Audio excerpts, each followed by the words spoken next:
Ce soir, le Bloc québécois réclame une augmentation des prestations d'assurance-emploi pour les personnes gravement malades. Yves Perron, président de la campagne bloquiste, répond à nos questions. Une déclaration de la ministre sortante Marianne Monsef sur les talibans soulève la controverse. Avec les spécialistes Jaber Fatali et Yuri Cormier, on analyse la réponse du Canada à la crise en Afghanistan. Et l'Afghanistan et les plus récents sondages, on en débat avec notre panel d'observateurs.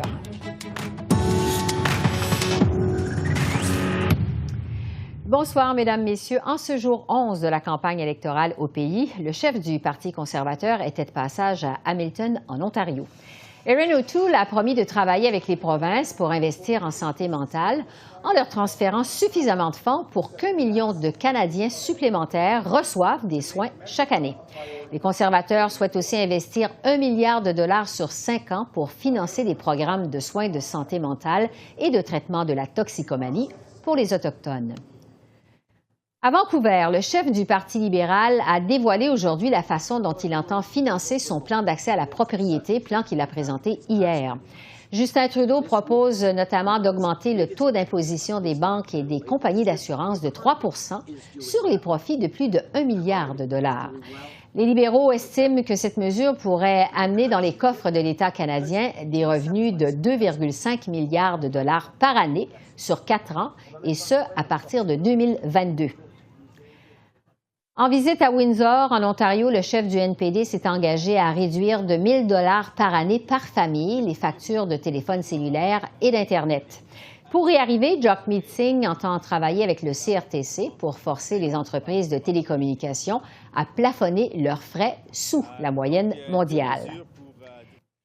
Et enfin, à Québec, le chef du Bloc québécois a dit vouloir se battre pour faire passer les prestations de maladie de l'assurance-emploi de 15 à 50 semaines pour les personnes gravement malades.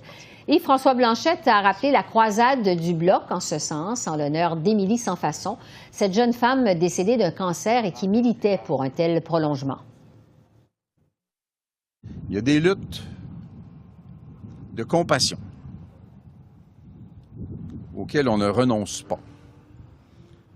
Et la lutte pour ce qu'on a appelé la loi Émilie Sansfaçon est une lutte à laquelle on ne renoncera pas. Et là-dessus, l'essentiel poursuit la tournée des représentants de chacun des partis politiques. Après les libéraux et les conservateurs en début de semaine, c'est maintenant au tour du Bloc québécois ce soir. Et pour ça, je retrouve Yves Perron, qui est candidat bloquiste de la circonscription de Berthier-Masquinongé et également président de la campagne du Bloc québécois. Alors, bonsoir, M. Perron. Bonsoir à vous. D'abord, sur cette volonté du Bloc de faire passer les prestations de l'assurance-emploi de 15 à 50 semaines pour les personnes qui sont gravement malades. Vous avez déjà fait pression sur Justin Trudeau pour qu'il adopte ces changements-là. Ça n'a pas fonctionné. Qu'est-ce qui vous dit que ça fonctionnerait cette fois-ci? Écoutez, quand c'est un combat juste et équitable, il ne faut pas le lâcher parce qu'il n'a pas fonctionné encore. Il faut continuer à se battre. Vous savez que c'est complètement inacceptable d'avoir une caisse d'assurance-emploi, premièrement, dans laquelle il y a les fonds nécessaires pour indemniser ces gens-là. Et une personne qui a le cancer, qui suit des traitements pour la leucémie, la radiothérapie, la chimiothérapie, pensez-vous vraiment que ce sont des gens qui ne veulent pas travailler et qui veulent abuser du système? Il faut être sérieux, là. Puis 15 semaines, actuellement, on a obtenu 26 semaines dans la dernière législature, mais le processus n'est pas encore fait. On est encore à 15 semaines au moment où on se parle. Ça n'a pas de bon sens. Les gens ont payé de l'assurance-emploi pendant 20 ans, pendant 25 ans, pendant 30 ans des fois. Ils ont droit d'avoir ce que l'assurance-emploi devrait prévoir quand tu es dans l'incapacité de faire ton travail parce que tu l'as perdu ou parce que ta santé t'en empêche. Alors, on pense que c'est une cause juste et équitable. Et si on n'a pas eu gain de cause jusqu'à maintenant, c'est parce qu'il nous reste du travail à faire, tout simplement. Puis vous pouvez être sûr qu'on ne lâchera pas le morceau. Bon, parlant de ne pas lâcher le morceau, là, je m'adresse maintenant au président de la campagne du Bloc québécois. Monsieur Blanchette s'est avancé la semaine dernière. Quand même, il a dit que le Bloc vise 40 sièges au Québec le 20 septembre. Oui. C'est 8 de plus que ce que vous avez maintenant. Pourtant, les plus récents sondages donnent toujours une nette avance, je dirais, aux libéraux au Québec. Êtes-vous toujours confiant d'y arriver? Est-ce que ça vous semble toujours réaliste? Absolument. Ça me semble très réaliste. En fait, vous savez, il faut avoir de l'ambition à un moment donné. Il faut avoir l'honnêteté de répondre aux questions quand on nous pose des questions au niveau organisationnel. Nous, on pense qu'on peut se rendre à 40 députés parce qu'il y a plusieurs circonscriptions qu'on a échappé de peu dans la dernière campagne et qui n'est pas très loin. Ça fait seulement 20 mois. Donc, on peut se fier un peu sur le résultat de la dernière fois pour penser qu'on peut faire des gains supplémentaires. On a une équipe de candidats qui sont extraordinaires. On a une équipe encore, une équipe de feu pour le Québec. On a un bilan aussi à présenter aux Québécoises et aux Québécois. Et c'est ça qui est intéressant, c'est que dans les 20 derniers mois, le Bloc québécois est une formation officiellement reconnue à la Chambre des communes et tout le monde a pu voir la différence entre les 20 derniers mois et les 8 ans précédents où, là, on ne l'était pas. Et quand le Québec a une voix forte au Parlement, on fait des gains. Bon. Alors, c'est là-dessus qu'on va construire. Vous visez donc 40 sièges. On sait que le Bloc multiplie ses efforts dans la région de Québec pour tenter d'aller chercher des circonscriptions aux conservateurs, mais aussi aux libéraux. Quelles sont les circonscriptions que vous espérez remporter dans la région de Québec le 20 septembre? En fait, on va travailler partout très fort pour toutes les remporter, évidemment. On en a sur la Rive-Sud. On a Québec, particulièrement, qui est intéressant. On a des candidats. On a Christian Hébert qui se présente pour une deuxième campagne, qui est un excellent candidat, qui est un producteur agricole, quelqu'un qui vient du milieu. On a une belle offre pour les gens de la région de Québec, mais aussi pour l'ensemble du Québec. On a en Mauricie, Saint-Maurice-Champlain. On a Compton-Stanstead, qu'on pourrait même peut-être ravir. On a Châteauguay-Lacolle. Il y a plusieurs circonscriptions. Oui. Mais je veux revenir sur la région de Québec parce que M. Blanchette a été plus précis cette semaine sur le projet de troisième lien entre Québec et Lévis. Il se dit maintenant plutôt favorable parce qu'il y a moyen, dit-il, d'en faire un projet écologique. Les conservateurs se sont dit très favorables dès le début de la campagne électorale. Est-ce que le Bloc a trop tardé à prendre position sur le dossier du troisième lien? Est-ce que ça pourrait vous nuire dans la région de Québec? Je crois pas. Puis écoutez, il faut faire attention. Là, notre position officielle demeure la même et mon chef l'a réitéré ce matin d'ailleurs en clarification suite à des questions là-dessus. Notre position, c'est que le fédéral n'a pas à avoir position sur un projet qui appartient au gouvernement du Québec. Vous savez que les responsabilités d'infrastructure, ça relève de Québec. On a des institutions qui sont reconnues, dans lesquelles on a confiance au Québec pour évaluer l'impact environnemental des projets. Je pense entre autres au BAP. Et il faut absolument que tous ces processus-là soient suivis à la lettre, évidemment, et ça relève du gouvernement du Québec. Le fédéral n'a pas à choisir à la pièce un projet qui lui plaît plus qu'un autre. Nous, notre position, c'est que le fédéral doit payer 40 de ces projets-là et donner le contrôle de ça à Québec. La voici notre position de fond. OK. On est donc au jour 11 de la campagne électorale. Il n'y a pas encore d'enjeux qui ont dominé la campagne jusqu'à maintenant. Quels sont les enjeux au Bloc que vous espérez voir prendre plus de place, je dirais, dans les prochains jours et les prochaines semaines de cette campagne? Écoutez, on a un paquet d'enjeux. L'environnement, je pense qu'il va falloir en parler de façon très sérieuse. Vous savez que le gouvernement libéral parle beaucoup, mais agit peu et a subventionné le pétrole plus que le gouvernement Harper faut quand même le faire. Là. Donc ça, c'est un enjeu important. Nous, on propose que chacun des projets de loi qui soient adoptés à la Chambre des communes passe par le filtre environnemental. Donc, il faut en parler toujours, pas juste une journée de temps en temps quand ça nous tente. Ensuite, il y a bien sûr les transferts en santé. Connaissant la situation difficile des provinces et du Québec et les demandes unanimes, vous savez que ce n'est pas seulement les indépendantistes du Bloc québécois là, qui demandent de l'argent pour la santé là, pour le Québec. Ce sont toutes les provinces canadiennes et le Québec qui les réclament à hauteur de 35 On parle au total de 28 milliards. Ça, c'est 7 milliards d'argent concret là, pour le Québec. Si on peut comparer avec le transfert qu'on vient d'avoir pour les garderies, par exemple, ça, c'est une chose. Les pensions de vieillesse, j'en parlais encore cet après-midi, il y a à peine une heure, là, j'arrive d'une rencontre avec des personnes du troisième âge dans un parc à Lavaltrie. Et les gens sont très inquiets, ils sont très fâchés du fait que les libéraux veulent créer 2 classes d'aînés. Alors, ça, mettons, je ne peux pas vous parler toute la journée, là, mais je vous nomme des grands enjeux qui devraient revenir assurément. Des enjeux que vous avez déjà fait valoir depuis le début de la campagne électorale quand même. Il nous reste quelques secondes, M. Perron. Oui. Vous êtes donc le président de la campagne. Je veux vous entendre sur faire campagne en temps de pandémie. Tous les partis politiques à Ottawa, dont le Bloc, ont critiqué Justin Trudeau pour avoir déclenché cette élection en plein début de 4e vague de la COVID. Quels sont, en quelques secondes encore, les défis d'organiser une campagne électorale en temps de pandémie? Écoutez, tout est différent. C'était une mauvaise idée avant la campagne, c'est encore une mauvaise idée. Nous, on est pris là-dedans. On n'a pas le choix. On fait très attention à les contacts avec les gens. Même dans les parcs, c'est difficile, madame. Il faut réaliser ça. Les gens sont contents de nous voir. Je me suis fait tantôt dans la même rencontre que je viens de vous citer. Je me suis encore fait tendre la main 2, 3 fois, là. Donc, je suis obligé de dire non, désolé, je ne peux pas vous serrer la main, il ne faut pas qu'on se touche. Puis là, les gens veulent venir à notre rencontre et on n'y pense pas tout le temps. C'est ça les enjeux. C'est pas seulement les locaux, pas seulement les bureaux de vote, c'est dans le quotidien. Et c'est encore, et ça demeure un geste irresponsable. Et moi, je pense que les libéraux vont payer cette mauvaise décision-là. D'ailleurs, vous faisiez référence à des sondages. Bon, des sondages, c'est des sondages. Mais jusqu'à maintenant, ça semble vouloir aller dans ce sens-là. Là. À suivre, Yves Perron, candidat bloquiste dans Berthier-Masquinongé et président de la campagne du Bloc québécois. Merci beaucoup. Merci. Un grand plaisir. À la prochaine.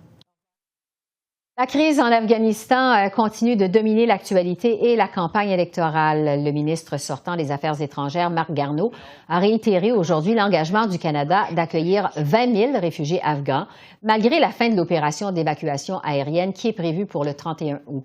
Le Canada a évacué par voie aérienne environ 2 700 réfugiés afghans depuis le début de cette crise, dont près de 1 500 au cours des 3 derniers jours. Nous travaillons également à déterminer quelles options pourraient être disponibles lorsque les vols d'évacuation militaire ne seront plus possibles. Cela comprend le passage par un pays tiers pour ceux qui trouveront un autre moyen de quitter le pays. Nous avons demandé à nos missions de se tenir prêtes à les aider. Nous leur fournirons une assistance consulaire où qu'ils se trouvent. Et justement, pour analyser la réponse du Canada à cette crise en Afghanistan, je retrouve Jaber Fatali, qui est professeur à la faculté de droit de l'Université d'Ottawa et spécialiste de l'Afghanistan, et Yuri Cormier, qui est professeur au Collège militaire royal de Saint-Jean. Bonsoir à vous deux. Bonsoir. Bon, on vient de l'entendre, là, le ministre Marc Garneau, ministre sortant, qui répète que le Canada va accueillir 20 000 réfugiés afghans, même si l'opération d'évacuation à partir de l'aéroport de Kaboul prend fin le 31 août, on le sait, avec le retrait des troupes américaines. Yuri, je vais commencer par vous. Passer par des pays tiers. Est-ce que c'est une bonne solution, selon vous? D'une part, c'est un peu la seule solution qui nous reste, mais il faut comprendre que le Canada, on a eu une expérience très positive lorsqu'on a sorti 25 000 réfugiés syriens en 2016. On a réussi en 100 jours. Ça nous donnait peut-être une impression que c'était facile, mais il faut comprendre qu'à l'époque, les Syriens qu'on avait amenés au Canada étaient principalement situés déjà à l'extérieur de la zone de guerre au Liban. Donc, ce qui est plus difficile cette fois-ci, c'est qu'on est vraiment en train d'essayer de sortir du monde dans une zone où on n'est pas la bienvenue. Là, la question, c'est de savoir, est-ce qu'on va réussir à sortir sur les ressortissants qu'on recherche? Est-ce qu'ils vont réussir par voie terrestre de se rendre à les points de rendez-vous où on aimerait les évacuer? Donc, la question, on remet un peu sur le dos des réfugiés qu'on veut sortir la responsabilité de se rendre là où on aimerait les prendre en avion. Oui, parce que selon certains médias, le Canada pourrait avoir que 24 à 48 heures, en fait, pour faire entrer et sortir des avions de Kaboul dans le cadre de cet effort d'évacuation en Afghanistan. Jaber, est-ce que ça peut être fait en aussi peu de temps, selon vous? Non, je ne le pense pas. C'était prévisible qu'une opération de telle ampleur nécessite plus de temps. Ça prendrait des semaines, voire des mois pour délocaliser et réinstaller 20 000 Afghans au Canada. Donc, certainement, maintenant, ce qui importe pour le Canada est de rapatrier les Canadiens et ceux qui ont travaillé avec les Canadiens, le maximum, le Canada qu'elle puisse faire dans les prochaines heures. Mais je pense que dans les prochains jours, le Canada doit trouver d'autres solutions pour rapatrier ce nombre d'Afghans. Et les solutions ne manquent pas.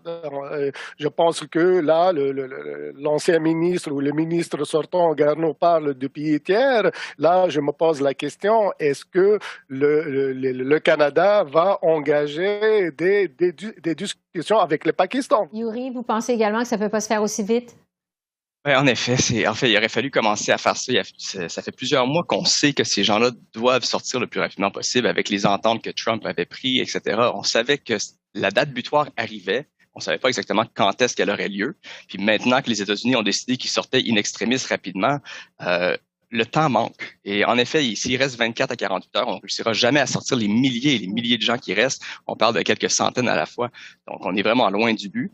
Mais on ne peut pas nécessairement blâmer juste le Canada là-dessus. C'est le fait que les États-Unis sont essentiellement le seul pays capable de gérer un aéroport dans cette zone-là du monde présentement. Quand les Américains quittent, tout le monde quitte. C'est point final. Oui. Jaber, je veux vous entendre maintenant sur cette déclaration de la ministre sortante, Mariam Monsef, ce matin en conférence de presse. Ça fait beaucoup sourciller. Madame Monsef, qui s'est adressée directement aux talibans pour qu'ils laissent justement sortir les réfugiés en appelant nos frères les talibans. Évidemment, elle s'est tout de suite reprise là, en déclarant qu'il s'agit d'un groupe terroriste. Qu'est-ce qu'il faut penser de cette déclaration de la ministre sortante? Est-ce que c'était une erreur de sa part? Est-ce qu'on peut y voir une façon de légitimiser les talibans par le Canada ou si c'est vraiment tiré par les cheveux? Je pense que c'est un lapsus, mais c'est un lapsus qui a des conséquences. Parce que quand on fait la politique et quand on s'adresse au public, on doit peser nos mots. Dire que les talibans, s'adresser aux talibans et les qualifier comme étant nos frères, c'est problématique. Vous savez bien que les talibans sont considérés comme une organisation terroriste depuis 2013. Donc, on ne peut pas les qualifier de cette façon, bien que je comprends, c'est-à-dire peut-être il y a une attitude affective qui a motivé peut-être la ministre Monsef, parce que le mot frère et sœur est très répandu parlant dans les cultures orientales. Mais vous savez, nous ne sommes pas dans le jargon de la culture orientale, nous sommes dans une situation conflictuelle et je pense que c'est une erreur, mais cela ne veut pas dire que la prononciation de ce mot va changer la donne et qu'il y a une politique derrière la prononciation de ce mot. Loin de là, je pense que c'est juste une erreur, un lapsus, là, pour utiliser le jargon psychologique, mais qui ne va pas avoir des effets ou des conséquences, sauf les conséquences pendant la campagne électorale, bien évidemment. C'est l'ouverture des attaques contre Monsef, mais je pense qu'elle s'est trompée. Elle n'aurait pas dû prononcer ce mot. Oui. Yuri, parce que la crise en Afghanistan, évidemment, ça domine le début de la campagne électorale au pays. M. Trudeau est aux prises avec cette crise-là, alors qu'il est en élection. Ça le rattrape jour après jour. Est-ce que le Canada, de façon générale, aurait pu faire mieux les choses avec l'Afghanistan? C'est une question très large. Évidemment, on a certains regrets. On aurait aimé ça. Je sais qu'il y a plusieurs groupes vétérans qui ont déjà demandé il y a plusieurs mois qu'on commence rapidement à sortir les ressortissants canadiens et ça a pris du temps. On a aussi eu des problèmes, on pourrait dire, bureaucratiques à la vitesse à laquelle le ministère de l'Immigration émettait des visas. J'entends même des gens dans mon entourage qui disaient, les Américains ont envoyé des hélicoptères, des avions, puis nous, on a envoyé des courriels. Donc, il y a un problème bureaucratique qui s'est passé. Cela étant dit, dans la dernière semaine, on a vraiment eu une accélération notable du travail du gouvernement. Puis ça, c'est quelque chose qu'on peut être fier. On a travaillé justement avec des groupes de vétérans. Entre autres, je me suis fait dire ce matin que certains visas ont été émis en 2 heures. Donc, on a vraiment été capable de rattraper le temps perdu. Mais la réalité, c'est que le temps était déjà trop perdu. Puis même si on en rattrape à coup de 2 heures à la fois, on passe pas à travers les plusieurs milliers de personnes qu'il faut rapatrier. Oui.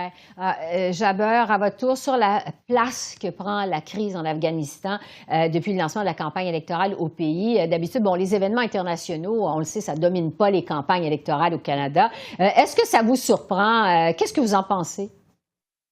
Je pense qu'il y a un effet de coïncidence, c'est que les événements qui ont eu lieu en Afghanistan et la reprise de Kaboul par les talibans, c'était presque au même jour de la déclaration de la campagne électorale. C'est ça peut-être qui a attisé, qui a fait que cet événement soit inscrit sur l'agenda électoral.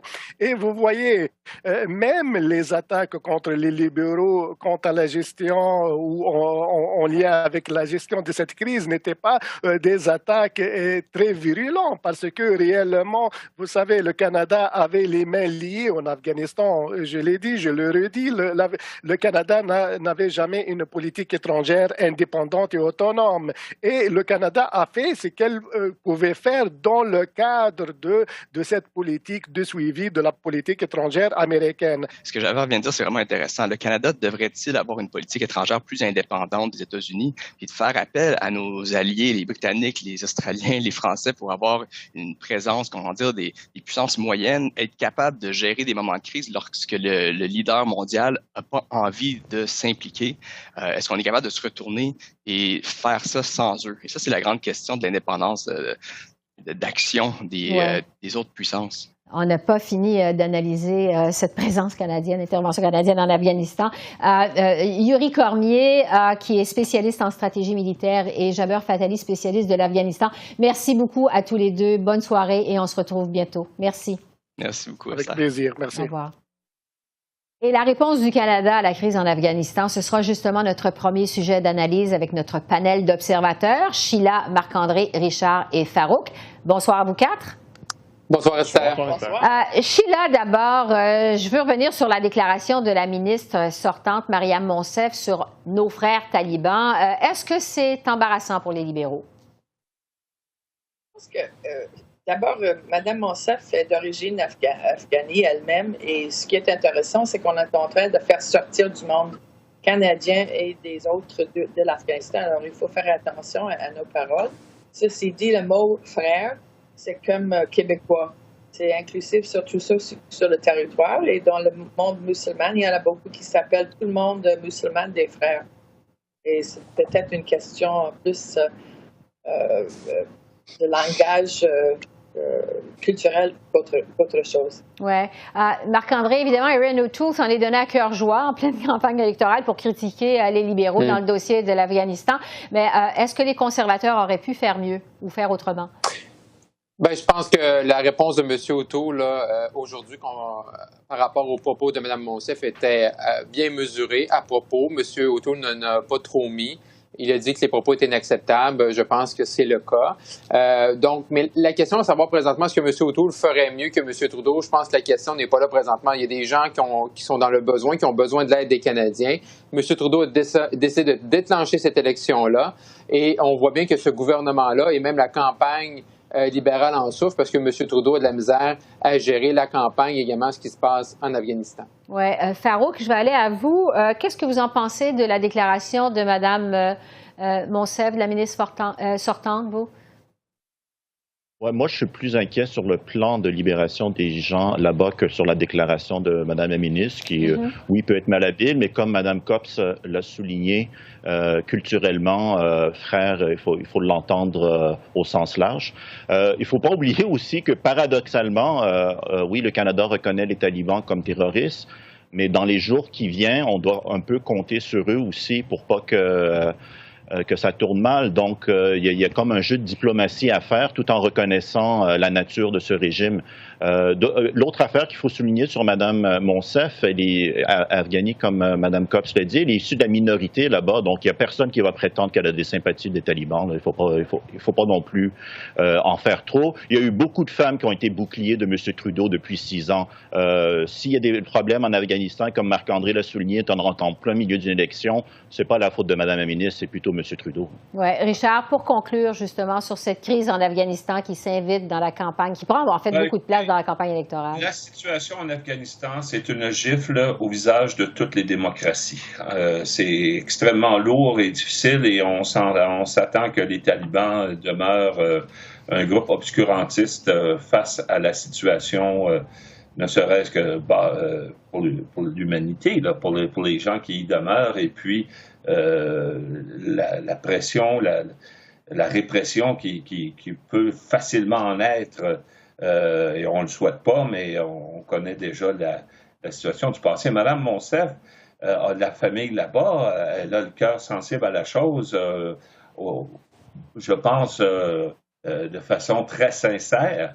Et si elle a adressé ces paroles-là, c'est tout simplement pour essayer d'aménuiser la situation au maximum. Donc, il ne faut pas lancer des flèches à quelqu'un qui démontre de la compassion. Il faut plutôt regarder qu'est-ce qui n'a pas fonctionné là-bas, puis aussi regarder l'avenir. Et les talibans, ils ne sont pas là juste pour un temps de passage. Donc, ça va être difficile. Et il faut regarder à l'aspect comment est-ce que humainement on peut venir à bout d'alléger le sort des Afghans. Et Mme Monsef a parlé dans ce sens. Oui. Le temps file et je veux vous entendre sur les sondages. En fait, il y a 3 sondages cette semaine, Léger, Ipsos Reid et Angus, qui démontrent tous que l'écart se resserre entre les libéraux et conservateurs dans cette campagne. Justin Trudeau aurait même perdu des plumes dans les intentions de vote depuis le déclenchement de l'élection. Sheila, d'abord, est-ce que les libéraux ont raté leur début de campagne électorale? La première semaine n'était pas formidable. Je pense que le fait que le chef de l'opposition a pu sortir tout de suite son programme très énoncé, puis que les libéraux avaient l'air un peu d'aller d'ici et par là, a beaucoup nuit aux libéraux. C'est sûr que c'était pas à la hauteur de ce qu'ils pouvaient faire et ils devraient le changer s'ils veulent gagner. Oui, parce que, Marc-André, est-ce que c'est justement ce qui fait que les conservateurs sont en progression en ce début de campagne, selon les sondages? Oui, effectivement. Les libéraux n'ont pas, là, le premier 10 jours n'est pas excellent. C'est pas la journée d'aujourd'hui qui va changer la chose à court terme. M. Trudeau va devoir s'ajuster. Il parle comme il parlait lors des premières, deuxièmes vagues. Il est très ancré sur le passé, mais on sait qu'en élection, il faut faire rêver les gens, il faut faire rêver les Canadiens. Donc, ça va prendre un changement de narratif drastique pour M. Trudeau, parce qu'on voit que ça va bien pour les conservateurs, ça va bien également pour le NPD. Les choses sont plutôt stables du côté du Bloc. Donc, pour les partis d'opposition, c'est un bon début de campagne, mais du côté des libéraux, on le sent, il y a de la nervosité, parce que ça bouge, les chiffres bougent pour une première fois depuis plusieurs mois en Ontario. Oui, parce que Farouk, justement, le NPD, ça c'est une des surprises des sondages. Le NPD qui est en progression, notamment en Ontario. On se demande, est-ce que ça va durer pour le NPD ou si les électeurs vont finalement retourner voter de façon stratégique le 20 septembre et retourner vers les libéraux? Qu'est-ce que vous en pensez? Oui, ça c'est la question existentielle des quartiers généraux du NPD, d'élection en élection. Par contre, cette question-là se pose d'habitude vers la fin de la campagne. Et il est un peu tôt aujourd'hui pour commencer à se la poser du côté libéral et agiter le drapeau stratégique. Et c'est ça que moi, je retiens de la première semaine. Manifestement, M. Trudeau a raté son début de campagne. Ça se resserre. Et donc, on arrive maintenant à un moment dans la campagne. Qu'est-ce que l'électorat NPD qui a progressé en voyant cette course à deux plus serrée que prévu?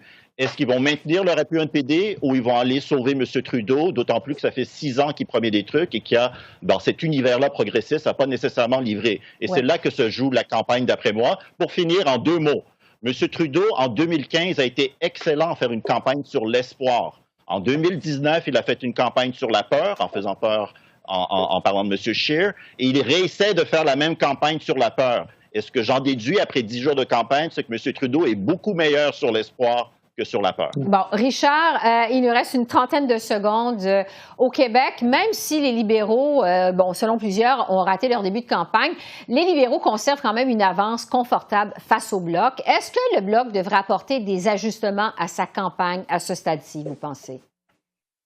Écoutez, d'abord, on s'entend, sondage en début de campagne, il reste encore beaucoup de temps. Chose certaine, les débats des chefs ont beaucoup à faire, que ce soit à TVA, que ce soit à Radio-Canada, et apportent beaucoup d'eau au moulin pour l'électorat. La campagne se joue dans les 2 dernières semaines et le Bloc québécois va continuer à faire sa campagne sur le programme qu'ils ont lancé en fin de semaine dernière et vont être solides à maintenir un langage pour la défense du fait français au Québec et aussi pour l'environnement. Donc, dans ce cadre-là, on attend les débats.